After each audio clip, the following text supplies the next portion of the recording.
welcome to this episode of Equalizer. My name is William Acosta. I'm the CEO of Equalizer Investigations. Today's guest is Mr. Mubin Shaikh, a Canadian former security intelligence and counterterrorism operative, renowned for his unique journey from jihadist extremism to a leading expert in counter-extremism and public safety. Raised in Toronto, Mubin experienced an identity crisis in his youth that led him to religious study and eventually exposure to extremist circles before dramatically de-radicalizing after personally witnessing the devastating effects of terrorism. He gained public recognition for his undercover role in the Toronto 18 terrorism case. Mr. Shaik is the co-author of the acclaimed book Undercover Jihad, Inside the Toronto 18, Al-Qaeda-inspired homegrown terrorism in the West, which explores the inner workings of homegrown terrorism and his own experience in de-radicalization. Behind publishing, he's a professor of public safety at Seneca College and works as a counter-extremism specialist for Parents for Peace, an NGO focused on helping young people disengage from extremism. Mubin regularly consults with international organizations, including the United Nations, Interpol, and NATO, and participates in initiatives devoted to counterterrorism and de-radicalization programs. Hi, Mubin. Welcome to Equalizer. I really appreciate you being here with us today. Thank you for having me. Love the name. I used to watch the show, the old show, Equalizer. Right. But this Equalizer has nothing to do with the actual show. Yeah, I know. Equalizer means we give equality to everybody in criminal defense work. And that's why I chose that name. Nice. To give people a fair chance with the justice system. Right on. As long as I'm not on trial. No. Tell us a little bit about who is Mubin Shaikh? Tricky question. Very quickly, my story is I'm born and raised in Toronto, Canada. I come from an Indian family, Indian background.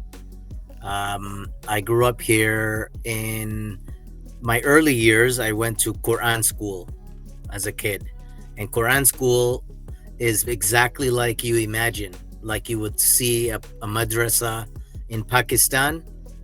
They just, when they come, Indian, Pakistani, Bangladeshi, whatever country they go to, they replicate the institutions that they're conditioned to or conditioned by. So this madrasa that was in Canada was like a mirror image of the madrasa in India and Pakistan. Very brutal environment. They would beat you, punch you, kick you, put you in stress positions if you made a mistake reading the Quran. So that was my evening. But in the daytime, I went to public school, and the public school was the opposite. Caring, nurturing environment, boys and girls mixing, nobody beat you up. So this started to lay the foundation for an identity crisis that would hit me later in my life. When I got to high school, we were the cool kids. I wasn't bullied, I wasn't picked on. We were the cool kids. I had a house party while my parents were gone. Unfortunately for me, my uncle walked into the house party and I got caught. And because of the guilt and the shame, I decided that I would get religious. And so I traveled. At that time, I was 19. I traveled to India and Pakistan. Approximately, what year was that? 1995. So is before the terrorist attacks in New York during 9/11. That's right. This is 1995. I go to Quetta. I end up having a chance encounter with the Taliban while I was there. I wanted to be like them. I became enamored by them. I was looking for this religious identity, this militancy, and I found it in the Taliban. When I came back to Canada later that year in August of 95, a couple of months later, that same Taliban that I met would take over and come to power. Then my life, I became increasingly radicalized. I was consuming a lot of the geopolitical conflicts, or some of them that were happening at the time. So in 1996, for example, the war in Chechnya. This is the time when the first real jihadi videos started to come out. They were on CD. It was videos of Chechen militants killing Russian soldiers, attacking them, doing sabotage and surprise attacks, ambush attacks. Now, something happened in 1998 is I got married, and that calmed me down a lot. But I still had one foot in the other world. And so in 1998, a guy named Osama bin Laden came out with his fatwa against the Jews and the Crusaders. And we were supporters. We said, yes, jihad is the way. And I kept that up from 98 onwards. I was in both worlds. But then 9/11 happened. It was Tuesday morning. I was driving to work. I remember hearing on the radio that a plane had hit the building. I thought it was an accident. And then minutes later, a second plane hit. And then I realized, oh my God, this is not an accident. And then, of course, that day, everybody kind of shared in the trauma of that attack. We all saw it on TV. That's the question we ask our generation. Do you remember where you were on 9/11? And I remember where I was, not physically, but spiritually and mentally. And where were you physically and spiritually? So remember, I had come to take on these extremist views. Right. I bought into that lie that jihad is the way forward. And now we're seeing the results of that. But now when I see the results of that, I don't like it. I thought to myself, this is, it just appears to be completely against Islam. Like, is this Islam? Which is what a lot of people were asking, right? And so I thought, for me to have come to subscribe to the interpretation of the Taliban and then Al-Qaeda, how did I get to this point? And so I realized that I didn't really know Arabic, Islamic studies in any proper way. So I actually moved to Syria. Now, this is before the war that happened in 2011. So it wasn't too crazy for people to go to Syria to study, especially to study Arabic and Islamic studies. And after spending 2 years there, I went through this period of de-radicalization. I realized that those extremist interpretations were completely against the religion. I learned about the history. I learned so many things. And then I realized that I want to go back to Canada. When I got back to Canada, this is now 2004. So from 2002 to 2004, after the attack, I was in Syria. Mind you, the war in Iraq started in 2003. And I was even invited to go and fight in Iraq. And who invited you? So the Syrian regime was sending people to fight in Iraq. And it was really the group of people that I had come to know. There were some not so good guys, and there were some good guys that were not interested in extremism. And so these guys were, let's go. But I was there with my wife. She doesn't know any Arabic, 2 young kids. I'm not going to be a loser and go and abandon my family to chase some dreams to be some kind of martyr. So when I came back to Canada in 2004, the first Canadian got arrested on terrorism charges at that time.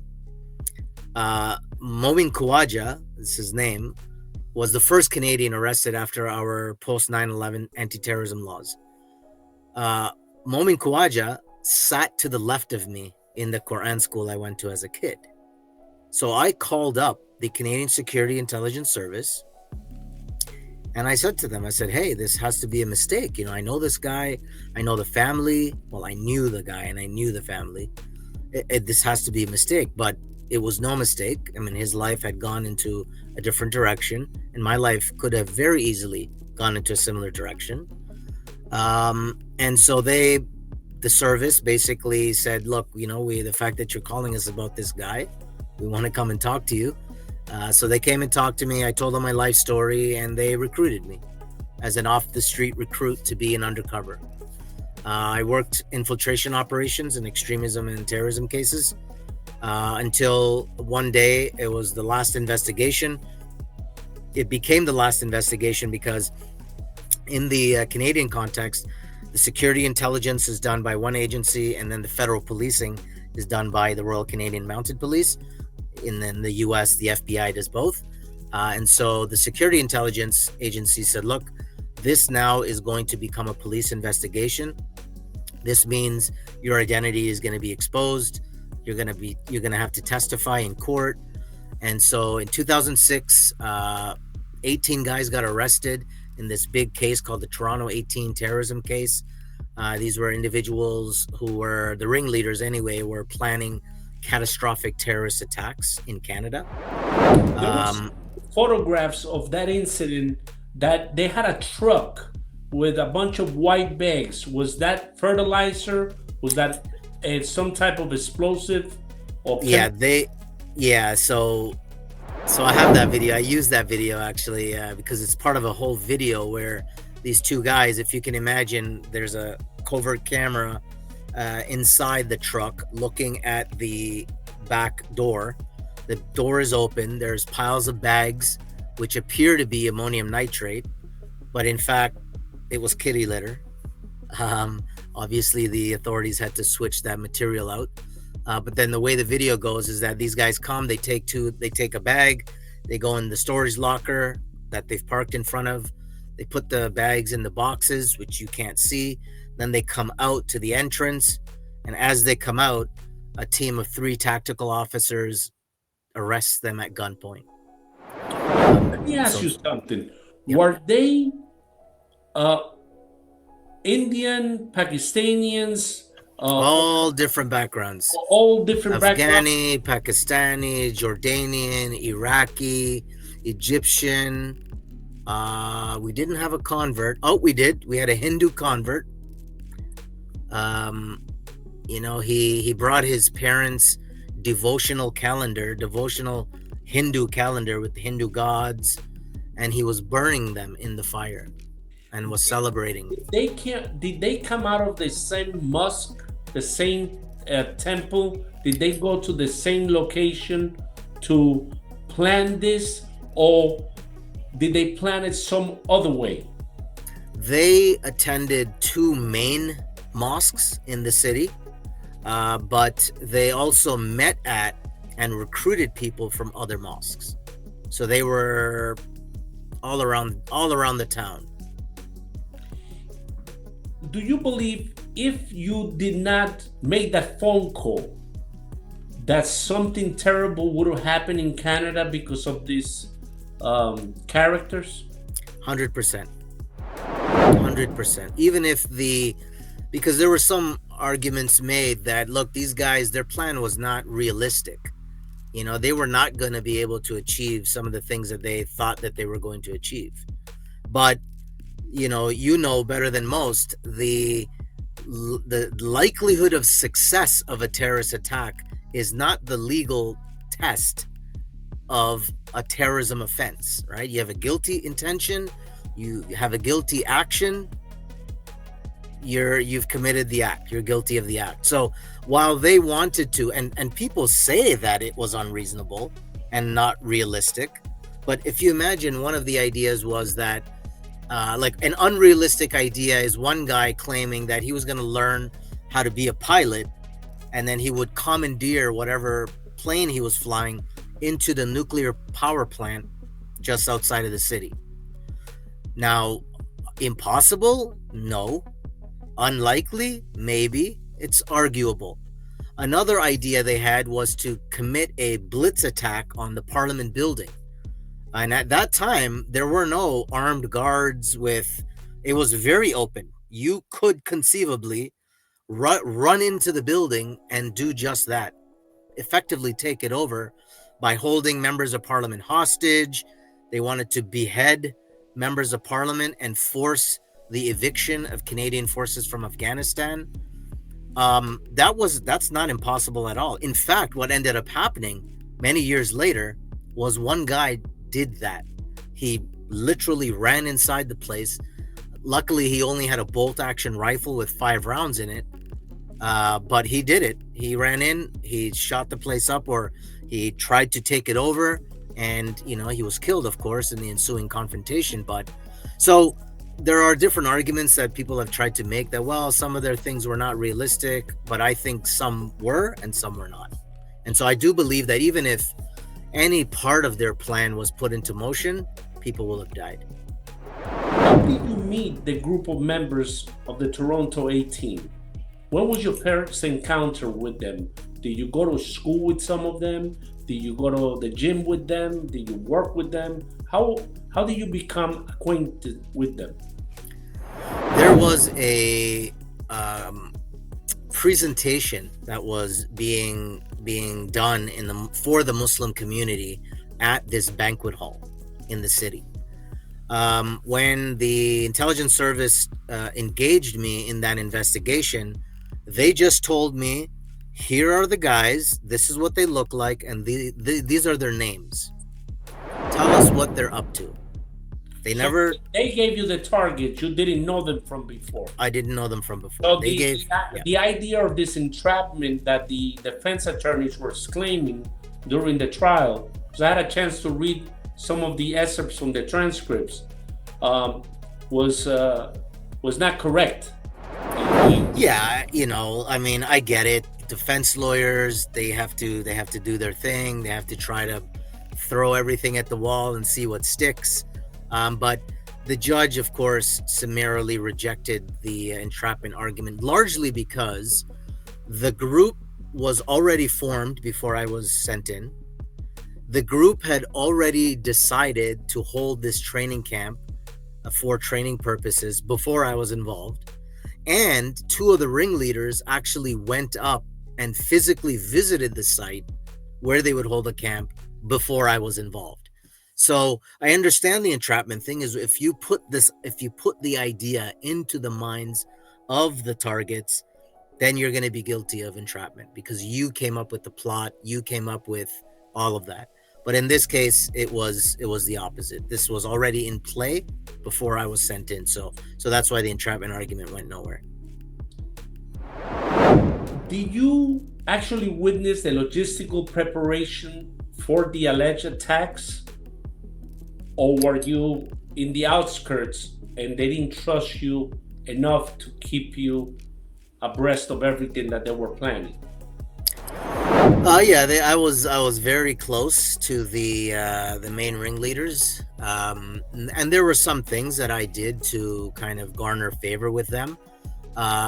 When I was at the time that I met, so the first day that I met the group, and so just back to your previous question about how did you meet them? Did you know them before? So the service showed me who they were, what they looked like, what their names were. I went to this banquet hall. I picked a table to sit at, and what are the chances that one of the guys came in and sat right next to me? And he was wearing a keffiyeh covering his face. He took the keffiyeh off, and I realized without making any facial surprise or anything, I thought, oh, this is target number 2. How coincidental that he shows up. So just to close that story, the rest of his friends came. It was the rest of the group. We moved to a bigger table. I was chatting with them like I was their buddy. They accepted me. I think they thought that their guy had recruited me, and that's why I was with him. So I used that to my advantage and further ingratiated myself into the group. And it was after the event was over, we went outside and we were talking and socializing some more, that they really came to me and they recruited me to their little group and basically told me that, look, we have this training camp that we're going to be doing. We want you to come and help train our guys. Because I'm a little bit older. I have some, experience. I have a gun license, and they wanted all of that stuff. And so that's really how I got into the group proper. At that time, approximately how many terrorist training camps were operating in Canada, if you know? Just the one, just the one. If there were others, we've never heard of them or seen them. And where was the money coming from? And the reason I'm asking you this question is because I'm going to give the viewers some information and also provide some information to you. A lot of these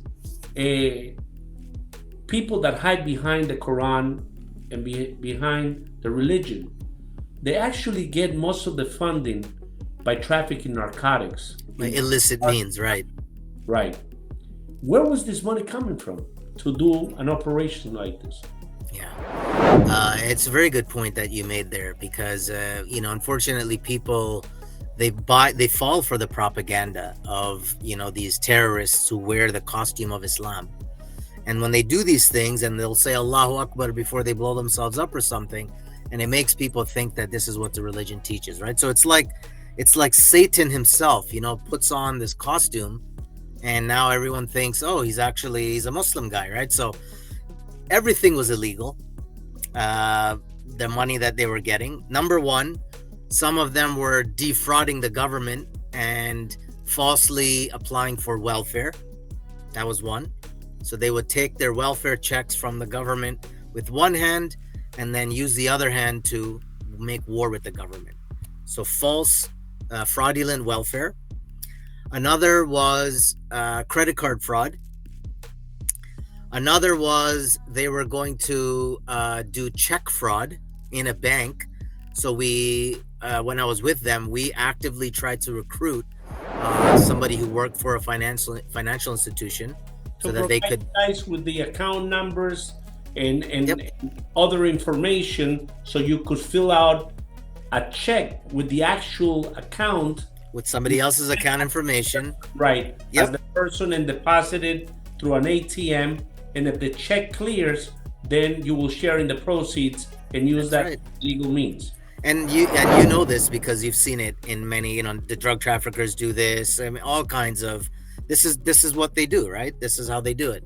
Right. One other avenue was student loans. To apply for student loans and then empty out the bank account, and that's it, and screw the government over and the taxpayer over. So no drugs in this particular case, but all these other fraudulent means and illegal means to obtain funds. Yeah, I'm going to give you a little timeline. On July 1st, 2020, Italian police seized 14 tons of ISIS of amphetamines, Captagon, from Syria. May 31st, 2018, coalition destroyed ISIS drug cache at Al-Tanf, Syria. October 7, 2023, Hamas operatives found with Captagon pills during attacks in Israel. May 2018, Nigerian authorities seized millions of tramadol pills linked to Boko Haram in Lagos port. 2013, Borno State operation uncovers Boko Haram arms and drug tunnels. 2023, major amphetamine seizures at Saudi Arabia in the United Emirates ports tied to the Middle East terror networks. And back in 1980 to the present, Hezbollah bases in the tri-border area in South America launder and traffic drugs worldwide. And then we have Hezbollah in the tri-border area, Argentina, Brazil, and Paraguay, drug trafficking, money laundering, counterfeiting cells operating from Ciudad del Este in Paraguay, Foz do Iguaçu in Brazil, and Puerto Iguaçu in Argentina. arrests in Colombia, Venezuela, and the Caribbean documented.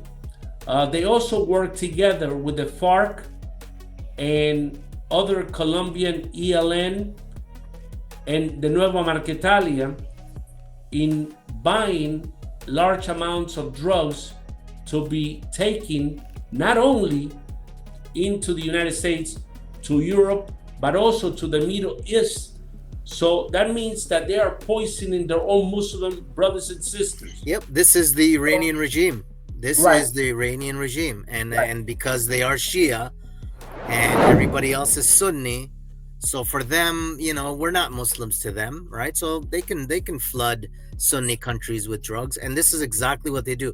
And I'm glad you brought that up because of that link to Latin America with the Iranian regime, which a lot of people, they don't realize how deeply embedded they are, and they are definitely one of the main players moving drugs into the US, into Europe, into Africa, and into Europe through Africa. I think very recently in West Africa, they've been seeing cartel related shipping activity from into West Africa, and then using the west side of West Africa to take the drugs up to Europe. In Saudi Arabia, like you mentioned, UAE, in Jordan, just I think 4 days ago, Jordan intercepted some drone activity with drugs and guns. This is all coming from the Iranian regime. They are fine to work with organized crime. I think just a couple of months ago, there was the Iranians recruited a biker gang in Canada, from Canada, to go to the US to commit a targeted killing of an American citizen in America, and they all got caught. So this is par for the course when it comes to the Iranian regime doing all this stuff, right. The drugs, the illicit stuff, and how they think this is allowed in the religion, only God knows. Right. I believe in radicalization. Not only do they prey on the youth, but on people with mental problems, drug problems, and substance abuse problems, because they are easily manipulated. And they interpret, if you read the Quran, and I have a copy in Spanish that I have read over the years to try to find out if it really says what the mullahs and what the clergy instill in these young minds to believe that the Quran is to hate the state of Israel, the Jews, the Christians, anybody that is not Muslim. The Muslim community is the second largest religion in the world, besides Christianism. Christianism is number one. But the Christians don't go around using the Bible and using the books to kill people or to target people. And that misrepresentation of the Quran to weaponize an entire population of recruits, to use them as pawns, because the people that are pulling the strings, whether it's in Iran, whether it's in Afghanistan, whether it's in Syria, whether it's in Latin America in the tri-region, those people don't actually pull the trigger or use or are there to blow up places. They are spending money, they're spending millions of dollars in the good life, enjoying beautiful women, traveling all over the world, where people are sacrificing themselves for a cause that is based on lies. It is not reality. And if you look at the outcome of all of this terrorist activity around the world, it's like all of these forces are working together. Whether it's the Maduro regime, the people in Nicaragua, the people in Cuba, they all have communications with these terrorist groups. It's like one whole criminal enterprise to destabilize democracies around the world. You cannot force me to believe like you believe, no matter what religion you are. If I'm Catholic, I'm going to remain Catholic. Even if you are Christian from another denomination and you come knocking on my door and I'm a true Catholic, I'm going to close the door in your face. I'm going to tell them I'm not interested. But that's me, you know? And what happened when these recruitments are happening and when people are getting indoctrinated into this interpretation of Islam is making it bad for all of the good Muslims around the world. Absolutely. Absolutely. And one of the reasons I invited you is because I read that you have some techniques that you've been using, and one is the de-radicalization techniques. You have what is called the holistic or community center techniques. Can you explain how that works? Yeah. And again, thank you for saying all that. I mean, especially for those of us who are believers, right? I mean, there's only one God. I think we all agree on that. We differ as to his nature, what he did, this and that, but at least we agree on that one core thing. All right. It's the number one commandment. The Lord our God is one God, right? The Jews, the Christians, the Muslims, this is what we subscribe to. And it's very bad when people of faith commit evil and make the religion ugly. And what bothers me as a believer, as a Muslim, is they are preventing people from coming to know their creator. That's ultimately what it comes down to. This is what really gets me going and why I'm so motivated, because I am a true believer. And what these people are doing, you mentioned Catholicism. I mean, just look at what priests have been doing to kids. Like, the religion does not teach this. I mean, this is, it's horrible. It's like the greatest punishment will come to those people who come in the form of religion and then do these things because of how it makes everyone else look bad. So to the techniques and de-radicalization. And so I work for an organization called Parents for Peace. It's parents, the number 4, peace.org. It's an NGO based in the US, and we do the direct interventions with extremist and terrorism cases in the US. So somebody will call the helpline. It could be a parent. It could be a lawyer. Sometimes the FBI reaches out to us directly.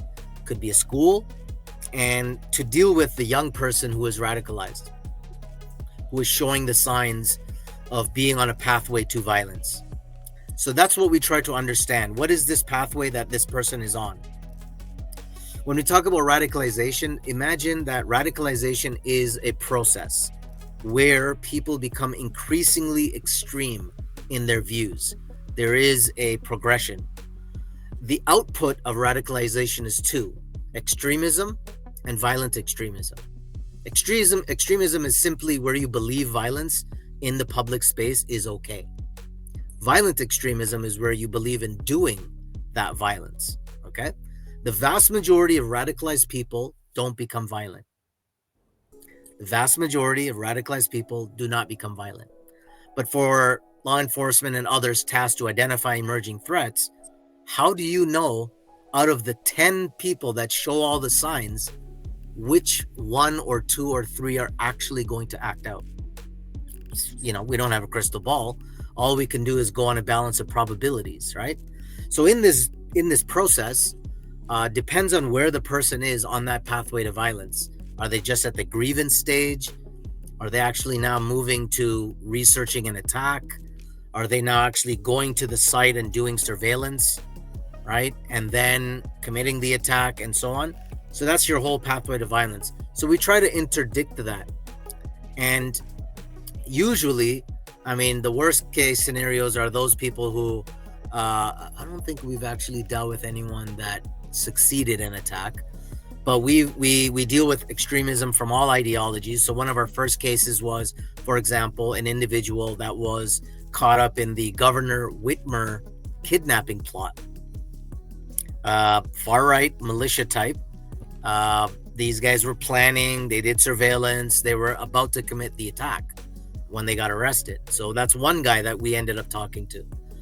We also talked to a guy from a group called Atomwaffen, which is an accelerationist neo-Nazi group.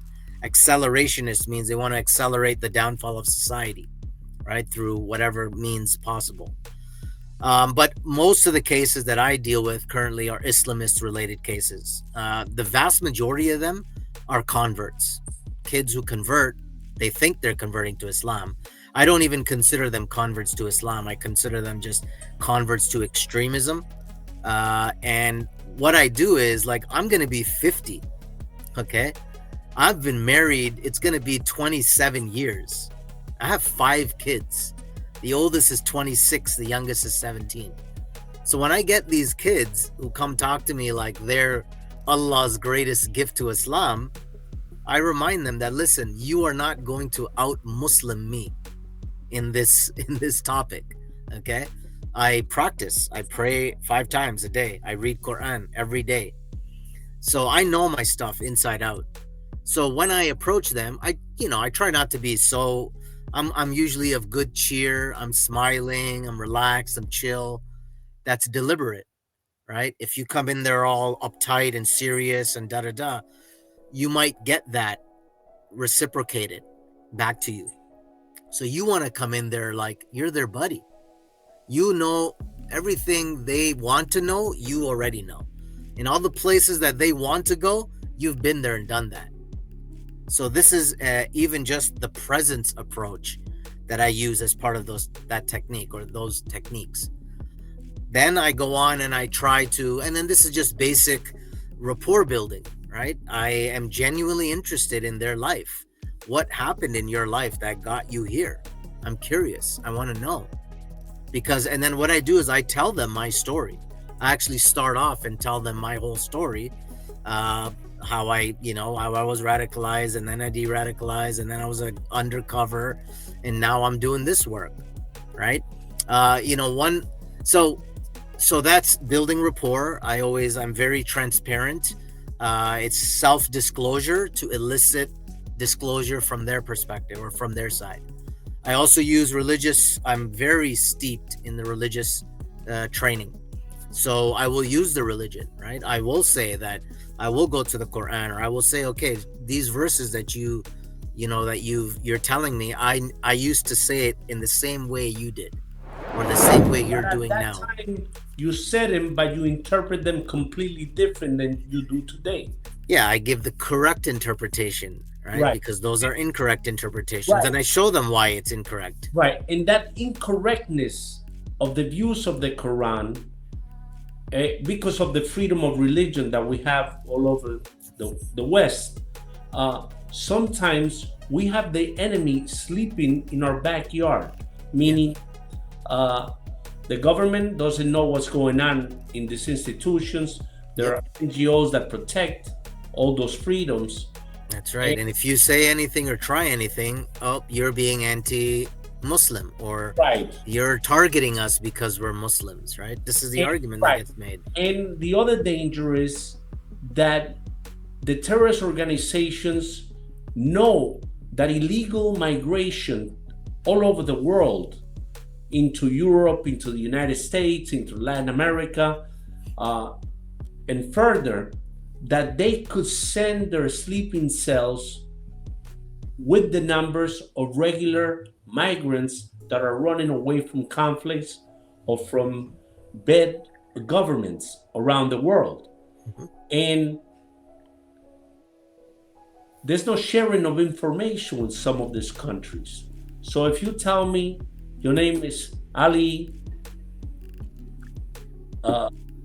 Mohammed, I'm going to believe you.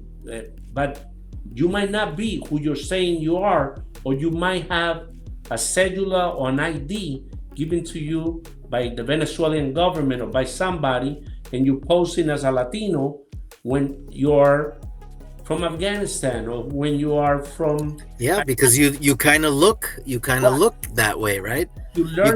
speak Spanish Yeah, and learn how yeah. to hide the accent, you might pass yourself as someone else. Well, I know you're tracking. I mean, the southern border. We've had numerous people, right? Uzbeks, like Uzbek nationals that were caught trying to enter, Iranian nationals caught trying to enter. I mean, there are other commentators out there, who have already talked about the infiltration of terrorists through the southern border, because they knew how open the borders were.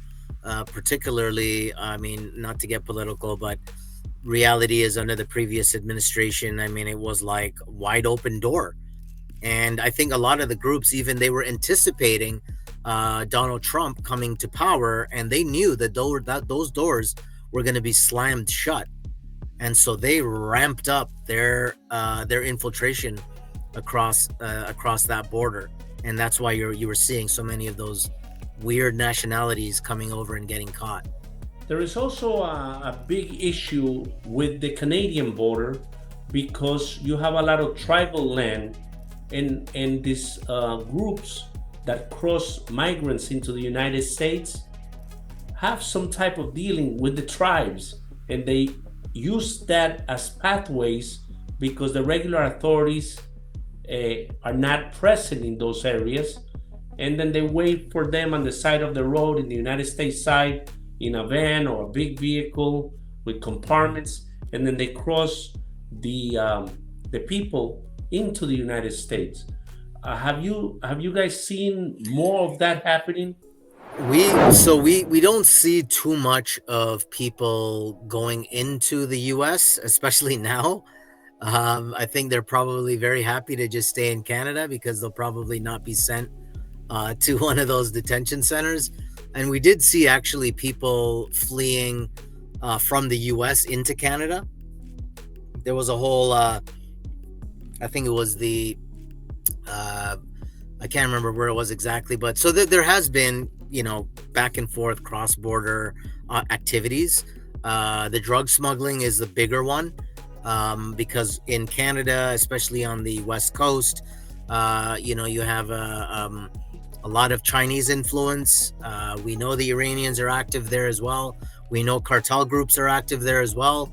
And what they try to do is avoid the U.S. directly, meaning going into the U.S. directly, but then try to come from the top, or at least if they don't come as individuals, they can send packages and mail that goes over, and it's compounded by the fact that at least in the Port of Vancouver, a very very small number. I mean, like a single digit percentage of containers are physically inspected. So it is a problem, that is for sure. But what I can say is only, especially now with this increased attention on border security, especially between the U.S. and Canada, there are some things that are coming in the form of technology that's going to watch that border like a hawk, because it is true. I mean, we have one of the longest undefended borders in the world, right, between the U.S. and Canada. Huge area of land, and it's really traditional means it's next to impossible to cover all those potential crossing points. But those traditional methods are going to now give way to other technology, drones, super sophisticated sensors, satellites, fixed wing UAVs. There's a whole bunch of things that are happening right now as we speak to plug those holes, so to speak. Even though you have helped the authorities and the intelligence community within Canada, there came a time that during the WikiLeaks fiasco, they leaked a document that had your name on it, and that caused a lot of problems for you and your family for a long, long time. Can you share with us? Yeah, yeah, it wasn't that bad. But basically, I laugh because the so what had happened is I get a phone call from a well-known journalist, and he calls me, and he says, "Hey, Mubin Shaikh, this is so and so." And when I heard him say that, I was like, that sounds a lot like so and so. And so he's like, you've been put on the terrorist watch list. And I was like, excuse me? Because like literally the week prior, I was at the headquarters of the Canadian Security Intelligence Service giving a lecture to a new group of intelligence officers. So I was kind of surprised and taken aback that what's going on here. So long story short, what had happened was so in the intelligence service, they will have the original list of, like, when there's an investigation, there's a list of the targets, okay, minus the undercover.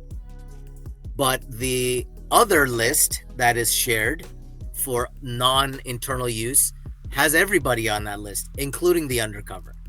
So that is the list they gave to the US for inclusion on the Viper list. Now, I had been working very closely, obviously, with the Canadian government, but even the U.S. government. And when I told my friend at the State Department, he said, "Oh, that's unfortunate."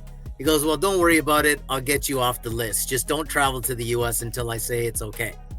Now, in the meantime, I got an invite from a group that was doing some human terrain consulting for Green Berets to do role-playing training for pre-deployment purposes. And so I got that, and I tried to enter the US with that, really to test to see if I was off the list or not. Bad idea. You should probably never do that. So I drove through the Niagara Falls border, and I got detained, and the FBI Joint Terrorism Task Force came, and they were like, "What the heck are you doing on this list? Like, what's happening here?" I was like, "It's a mistake. They're gonna take me off the list." He's like, and so they were really cool about it. Everything was fine. And then they told me, I got the call from my State Department guy, and he was like, "All right, Shaik, you're good to go." And after that, I entered the U.S. all the time. I never have an issue. A lot of the CBP guys know me already, so for those of you who are watching, make sure you don't hold me up. But it was a mistake. It didn't really cause me any problems.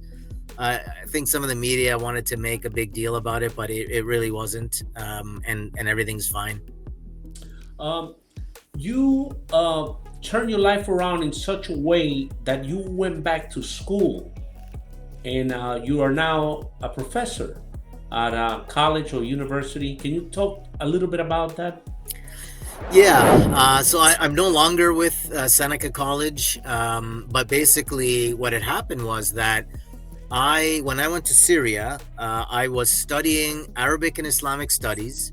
I was also doing a degree in religious studies, primarily biblical studies, by the way, through distance education. And I was teaching English as a foreign language. Okay, these three activities while I was in Syria. And by the way, one of the things I did when I went to Syria was that I registered with the Canadian Embassy. So when they did the counterintelligence investigation on me, after they recruited me, they were like, "Oh, this guy walked into the embassy," and so it helped me a lot, right? It was to show them that I wasn't up to bad activities while I was there. Fast forward, so I get back, I get recruited, we're doing all these operations, and then the court case happens, and then after a couple of hearings that took place, I realized what kind of I said to myself at the time, I realized I bit off more than I could chew, because it was a massive institutional undertaking, from the courts and the intelligence service and the police and defense lawyers and public media and critics and all of these things.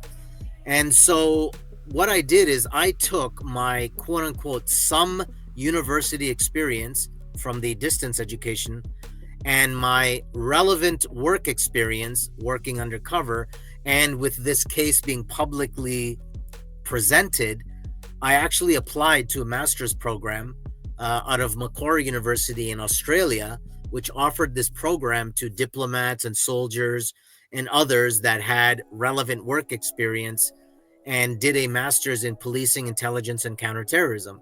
And so I basically studied all the activities that I was involved in from an interdisciplinary academic perspective: psychology, international relations, criminology, social work, like looking at it from all those angles to make sense of what I got myself involved in.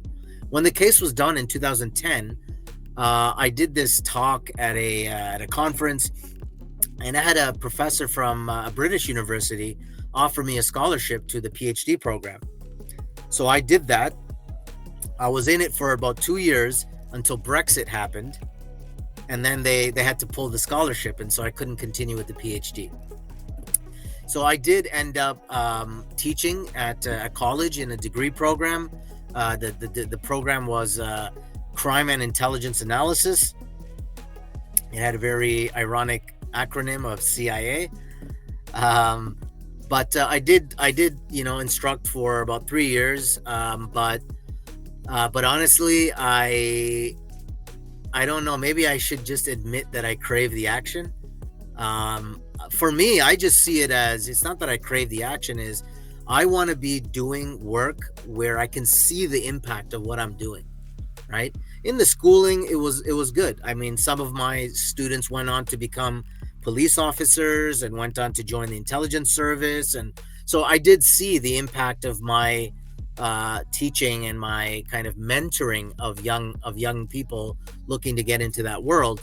But I needed something else. I needed something more direct, more in your face. And so it was the Parents for Peace that I went back to, and I just went full time with them, and just kept doing that. But I still do a lot of consulting as well, and I'm just really fixated and focused on, what's our problem right now? What are the security threats that we face, extremism threats in society, as a country, as a military, as a unit?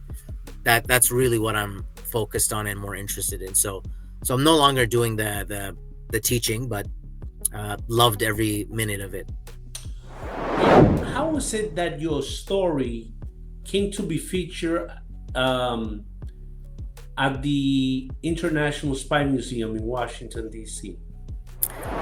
Yeah, that was a very interesting phone call that I received. Or I don't know if it was a phone call or an email, or it started with an email and then a phone call. But they just reached out to me from the International Spy Museum, and they basically said, "Hey, we have a bunch of other people who we've made a display about, and we'd like for you to also be a display in our museum." Now, the problem is that some of the people that they were using, I really didn't like very much. They had one guy, Morton Storm, who became a raging anti-Muslim zealot.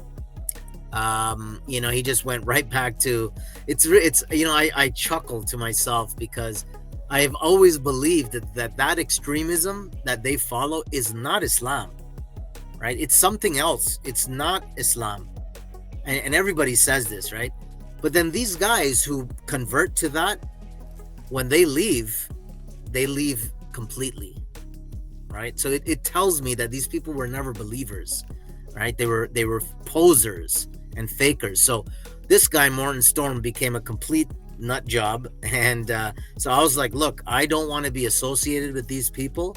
So thank you for the offer. I'm flattered, but I'm not interested. And then they said to me, no, we want to give you your own exhibit away from those other people. So then I said, okay, yeah, I'm interested now.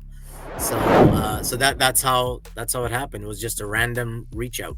And what was the main message about counterterrorism within that exhibit? Within that setting? What was the message that they were sending about counterterrorism, with having you exhibit your clothing or whatever you provided for them? It's really good, that museum. You should really go. For all your listeners, it's in Washington, D.C., L'Enfant Plaza. But basically, they incorporated me throughout the museum. So when you first go in, there's an auditorium, and Morgan Freeman is narrating, and then right after him, my voice comes on, and So when you go through the museum, there of course there's all the exhibits, but there are these theaters that you can sit in and get more information about whatever. So they have me in all of their video stuff as well. And then when you get to my section, which is I think it's the last exhibit, I think it's the fourth floor, and it goes along the wall. So there's like part of the wall in Germany.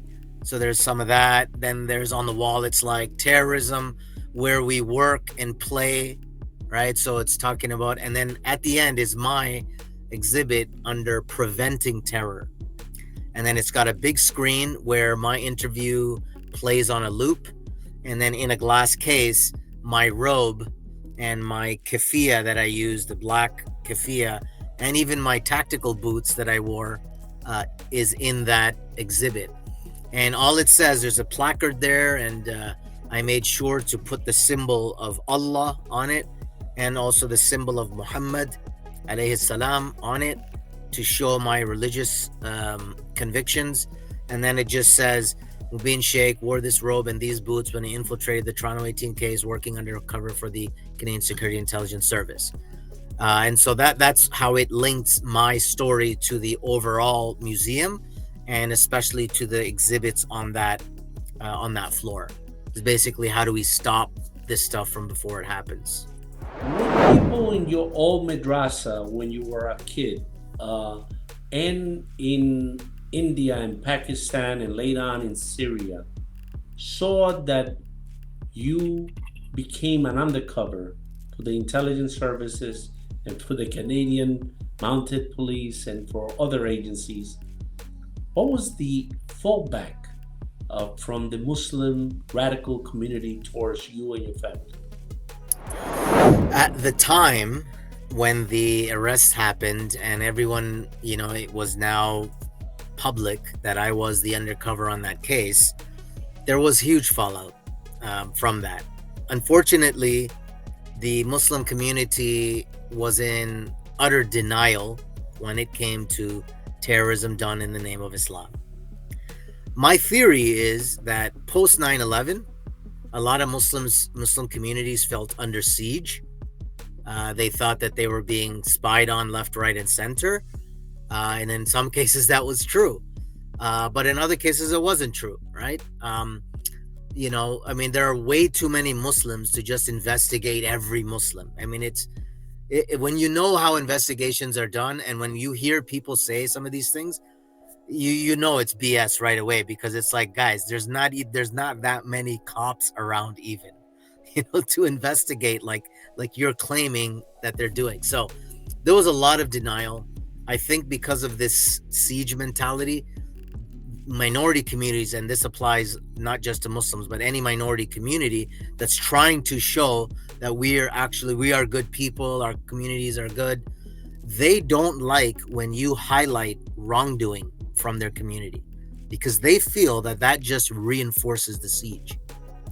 So the Muslims, this is how they reacted to me. A large vocal, segment of the Muslim population, they just fell into conspiracy theories. They thought I was the one who radicalized them. They thought, no, he's actually the terrorist, and they caught him and they forced him to spy on other people so he could get off of his charges. Like, they really came up with some very creative origin stories. As well, all I wanted them to do really was, the Muslim community could have just as easily said, hey, there's your proof that Muslims are against terrorism. Thank you. Goodbye. It would have ended any attack, any conversation. But they couldn't do that. They could not come to admit that this was going on in the community. So unfortunately, they engaged in all sorts of conspiracy theories. I got a lot of hate online all the time from the community, claiming I was out of Islam now, I'm no longer a Muslim, this, that. They came up with everything they could think of. And even my family, my other, my parents and my cousins and some others. So now here's the thing. in my personal family story, my grandfather, like my father's father, was a police officer in India who worked undercover operations for the Indian police, Criminal Intelligence Bureau. So, and my father worked as a chaplain, a Muslim chaplain for the Toronto police, and had done a lot of training for the police. So, for many people, it was not a surprise at all that I was the undercover, or I was a undercover, specifically in this case. So I did have a segment of people who supported me, who were like, listen, we know this guy. We've known him since he was a kid. He would not do this to people for no reason. Like, that's not him. There must be something here. So you have these two groups. But as the case unfolded and as more and more evidence came out, I mean, people didn't realize, like, they were caught in their conspiracy theories. But then it was like, then the day comes to court, and the in a Canadian court system, you have what's called an agreed statement of facts, where the lawyer, in conjunction with the defense, with the defendant, admits to a whole host of activities that they were engaged in. And then when people saw that, they were like, oh, looks like there was something going on here. So, but unfortunately, some people, they refuse to believe it. To this day, they still think I'm the bad guy. So in the beginning, it was very tough. It relaxed a little bit. Then when the case was done, this is a part of the story I didn't include, but when the case was done in 2010, I got sucked right back in because ISIS happened in 2012. And I was already on social media seeing the rise of ISIS in real time. In fact, I even I was invited to the Canadian Security Intelligence Service headquarters again, and I spoke to like the highest levels there. And I said to them, I said, look, what you're going to see in terms of the response of people going to join this fight is unlike anything you've ever seen before. And sure enough, that's exactly what happened. So from 2012 all the way to like 2022, I was, working with the U.S. military, coalition, special operations forces, pre-deployment training, fighting ISIS, psychological operations against them, debating them online using my real persona and my real account. So what had happened is when ISIS happened, the media, American media, CNN, NBC, ABC, all the C's, they started to bring me in for interviews. And so I got another round of notoriety, if you will, because of that whole ISIS thing. So as more and more people were exposed to me and they saw that, okay, you know what, maybe this guy's not such a bad guy after all, things have calmed down. But now it's kind of, come back up in that there's a documentary being done on the service in Canada, and so I've done a couple of interviews with that, and that's come out again. And so nobody's really hating on me. I'm not really getting that, but now it's just jealousy from people in our space. But you haven't got threats because you haven't been traveling overseas. Do you think you're safe to go to Syria? You're safe to go to India? Definitely not Syria. So that's what I'm saying. Yeah. So, but I did go to Saudi Arabia in 2007. Never had an issue. I've been to Southeast Asia since. Never had an issue. In the beginning, I mean, when the case was still fresh and everything was still out there, and really even after 2010. But then I basically added a whole new group of people to hate me with ISIS, because it was the Toronto 18 group, and the case was done in 2010 and people were still hating on me. And then the ISIS thing happened, so I had even more people hating on me. And so there were some threats at that time, but I'm careful, and my friends are watching out for me, and most of all, God is watching out for me. So I just keep on keeping on. Yeah. What policies do you think will be best to counter violent extremism? Yeah, and it depends on in what context, right? In the Western context, in the Middle Eastern context, right? Because our freedom here is unlike anywhere else in the world, right? So on one hand, there are going to be things that we are not going to be able to do, right? So all this like political associations, and because terrorism is ultimately political violence, and so if you have political grievances and this kind of demonization of the West, right? Like it's so mind-boggling to me that I get the freedom. Freedom's great. Don't get me wrong. I benefit from it. I love it. I champion it. But I don't think you should have the freedom to do certain things, like conspire against the government, conspire against the society that gives you these rights and these laws, right? So like for example, I just saw recently there's going to be an attempt to criminalize burning the American flag. I don't got a problem with that. I would never allow my country's flag to be burned on my soil. I don't think that's allowed. Should be allowed. You can do all kind. You can march and protest and fly whatever flags you want to fly, and great, but you're not going to burn our flag, that's for sure. So in the Western context, how we deal with violent extremism is going to be different from those other contexts. So let me just speak to this context because that's where we live, that's where we are.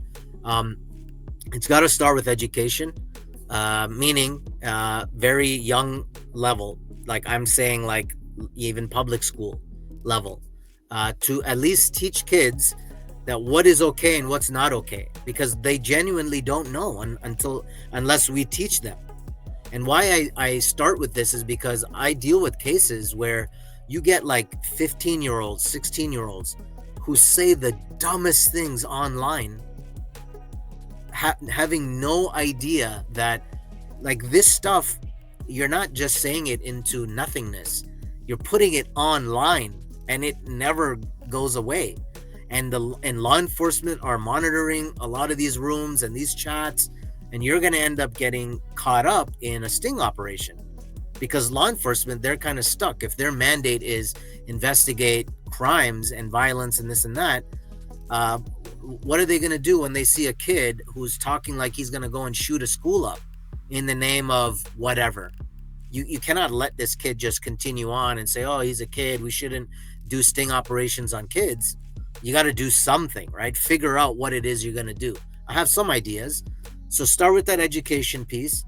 Then what happens is, as they get into the youth criminal justice world, this is where I think we should really ramp up off-ramping capabilities.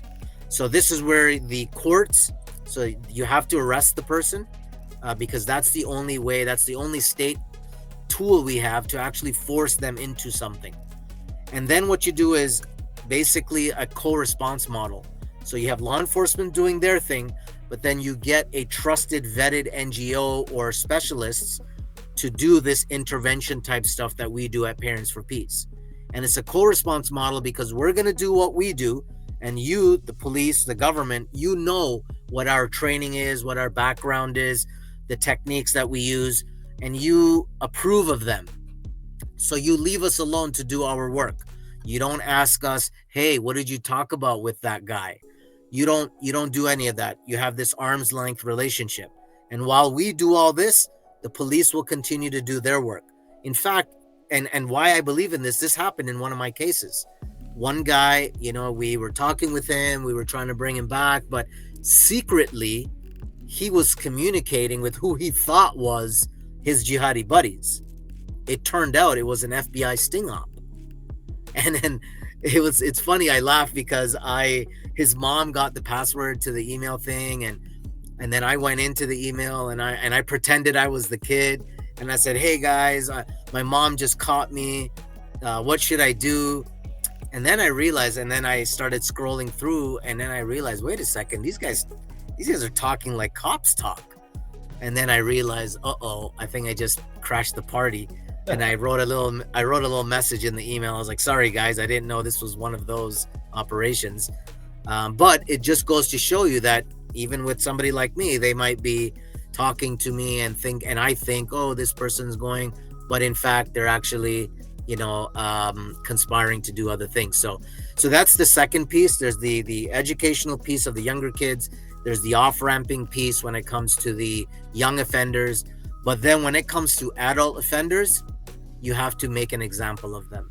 You cannot go easy on them. You have to completely make an example of them. And I think those are the three ways in which we can actually do something about violent extremism. And this is the last question because we're running out of time. What is your advice for the governments, lawmakers, and communities fighting radicalization? Yeah, my message is that you cannot arrest your way out of this problem, right? It's akin to the counterinsurgency equation, right? You cannot shoot your way out of an insurgency, right? You can try, but it ultimately, as we've seen, it doesn't work. There is a place for that, the shooting, right, in the insurgency context, or arrest in the in the law enforcement context.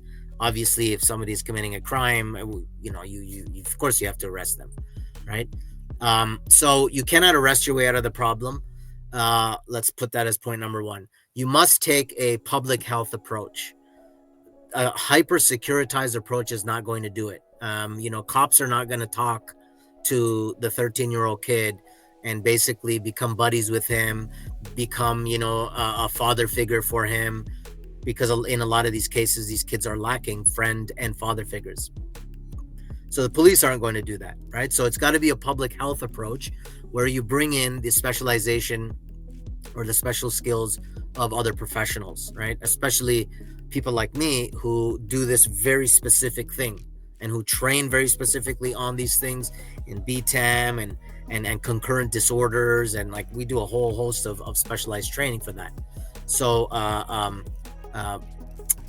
public health approaches, and I think it's an easy answer to say whole of society approach, but what that means is it's basically a teamwork, it's a network effect, right? Just like it takes a network to defeat a network, back to the kind of counterinsurgency thing there, but it does take a network to defeat a network. And who are you going to reach out to, right? I'm dealing with a case where the kid is radicalized, but he just doesn't have any good Muslim friends and any good Muslim place that he can go and actually learn the religion. So who's going to go and find that mosque and actually call somebody at the mosque, talk to them about this guy in such a way that you don't reveal everything about him, and basically do a warm intro to the mosque or to the church or to whatever, right? So that's the network approach. Do you think that we need more inter-religion communication between the priests, the imams, and other religions, the rabbis, to come together and to show that they could coexist within society and bring that message to their followers? It's like, Yeah, that is a very good point. I'll put that under public health approach, because it's community health, you can call it that. Very, very important. Very, very important. If the leaders of communities are not showing people that, hey, this is how we play nice together, then their followers aren't going to do that either. And they do need to see that. And it does need to be supported a lot more. But unfortunately, people are, and this is why dialogue is very difficult, right? It's very easy to fall into, us versus them. It's lazy, right? It takes a lot more energy and effort to actually engage in dialogue, especially in difficult times. With you see what's happening in the Middle East now, and relations are strained between communities. But I remind people that even at the height of the Crusades, Saladin saw time to have dialogue with Richard the Lionheart, for example, right? So if they can do it in the middle of a war and in the middle of the Crusades, we should be able to do it in the middle of a conflict in our time. So I definitely amplify your call that there should be a lot more of that, especially between I'm biased, Abrahamic religions, but Jews, Christians, and Muslims, our destiny is interlinked. and whether we like it or not, that's the reality. So we have to show that, and that's how we honor our creator, is when we show that, hey, look, all that goodness and the teachings of goodness and helping the poor and the orphans and widows, this is what we all believe. And so let's show the people that we believe that by doing it. I hope that this is not the last time you accept my invitation. It's been a pleasure having you. It's been a very enlightening discussion, and I hope that our viewers get a lot out of this. I believe that this type of stories need to be told to educate the public and educate law enforcement, maybe to break off some of the biases that these terrorist acts have brought onto society. It's crucial that this type of communications are done, and this type of teachings. How can people or parents or organizations reach your organization, and how can they get your book? Where can they buy your book? Where can they see your film? If you could please tell us. Yeah, forget about my book, but more importantly is Parents for Peace. The organization is Parents, the number 4, so Parents, PARENTS, the number 4, peace.org. That's the website. The helpline is 1-844-497-3223. So it's 1-844-497-3223. And if you have a loved one that you're concerned that they might be going down the road of extremism, if you're law enforcement, if you're a lawyer and you need help in a case, we're here to help you. Thank you very much. Salam alaikum. Peace be with you too. Wa alaikum salam, and God bless you and yours. Thank you so much for having me. My brother. I really appreciate it. Thank you, Mr. Mubin Shaikh, for sharing your profound insights and invaluable expertise with us today. A heartfelt thanks to our viewers for joining, and deep appreciation to the entire production team for the dedication and skill. Everyone is invited to follow me on YouTube, Instagram, and our live radio program in Spanish every Thursday at 6:30 p.m. Eastern Standard Time. Check the links provided on the screen to stay connected. Stay safe. Till next time, and God bless you.